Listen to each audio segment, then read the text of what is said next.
એક મોક ડ્રીલનું આયોજન કરવામાં આવ્યું છે। અમદાવાદમાં વરસાદ દરમિયાન રાહત કાર્ય અંગે મોક ડ્રીલ યોજાઈ। ચોમાસું નજીક છે ત્યારે કુદરતી આપદામાં બચાવ કામગીરીની મોક ડ્રીલ યોજાઈ। જુદી જુદી 5 એજન્સીઓ આ મોક ડ્રીલમાં સામેલ થઈ। એનડીઆરએફ, એસડીઆરએફ, એનસીસી, પોલીસ અને આર્મી સહિતના સુરક્ષા દળોની મોક ડ્રીલ યોજાઈ।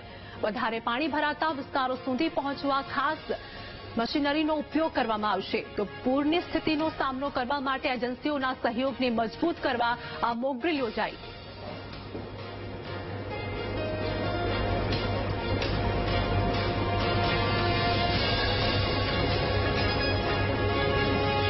आपको पता है गुजरात एक कोस्टल स्टेट होने के नाते यहाँ पर हर साल फ्लड का काफी प्रभाव पड़ता है।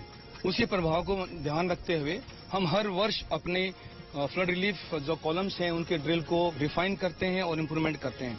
और इस फ्लड रिलीफ के दौरान हम अकेले नहीं, हमारे साथ में एनडीआरएफ, एसडीआरएफ के नुमाइंदे भी हिस्सा लेते हैं। उसी को ड्रिल को ठीक करने के लिए, उनकी काबिलियत को समझने के लिए हमने आज ये डेमोन्स्ट्रेशन किया है, ताकि हमें कभी भी इम्प्लॉयमेंट होने का मौका मिले तो हमारे बीच में तालमेल अच्छा हो सके और हम अच्छा एक काम कर सकें। हमने पिछले वर्ष हमारा इम्प्लॉयमेंट हुआ था आपके वडोदरा और आनंद जिले के अंदर। उस टाइम भी हमारा काफी अच्छा तालमेल था और अच्छा इम्प्रूव करने के लिए हमने ये ड्रिल किया है। और इसके अलावा इस बार हमने ड्रोन्स का इस्तेमाल भी किया है, जिसके जरिए हम मेडिसिन, फ्लड रिलीफ आइटम भेज सकते हैं।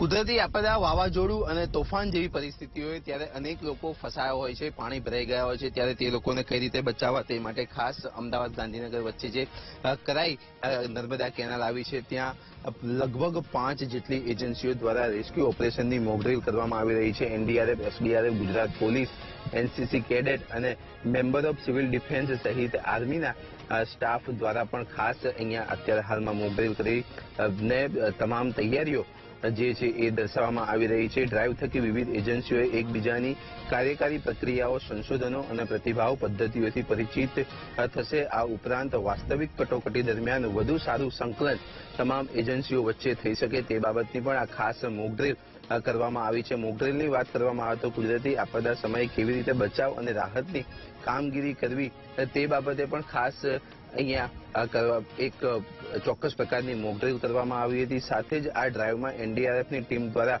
ઊંડા ડાઇવિંગ, આર્મી એન્જિનિયરો દ્વારા દોરડા આધારિત સ્થળાંતર અને ડ્રોન આધારિત આવશ્યક ચીજ વસ્તુઓની ડિલિવરી પણ કરવામાં આવી છે। મહત્વની વાત કરવામાં આવે તો તમે જે રીતના દ્રશ્યો જોઈ રહ્યા છો તે અત્યારે એનડીઆરએફ, એસડીઆરએફ અને 5 જેટલી અલગ અલગ એજન્સીઓ દ્વારા જે પૂર અને બચાવની રાહતની કામગીરી કઈ રીતે કરાઈ અને આ ઉપરાંત જે જગ્યાએ પાણી પુષ્કળ પ્રમાણમાં ભરાઈ ગયા હોય ત્યાં લોકોને કઈ રીતે રાહત પેકેજ મોકલવામાં આવે, આ ઉપરાંત ખાવાનું, દવા, આ તમામ જે ચીજ વસ્તુઓ છે તે કઈ રીતે મોકલવામાં આવે। સાથે જ જો કોઈ વ્યક્તિ અંદર ફસાઈ ગયા હોય તો તેમની બચાવ માટેની કામગીરી કઈ રીતે થઈ શકે।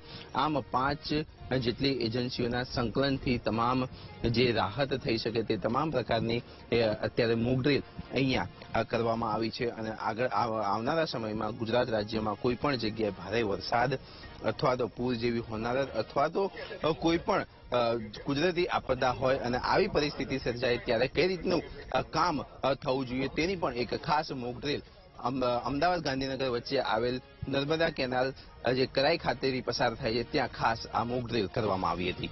કેમેરામેન અજય પટેલ સાથે પાર્થ જાની, વીટીવી ન્યૂઝ, ગાંધીનગર।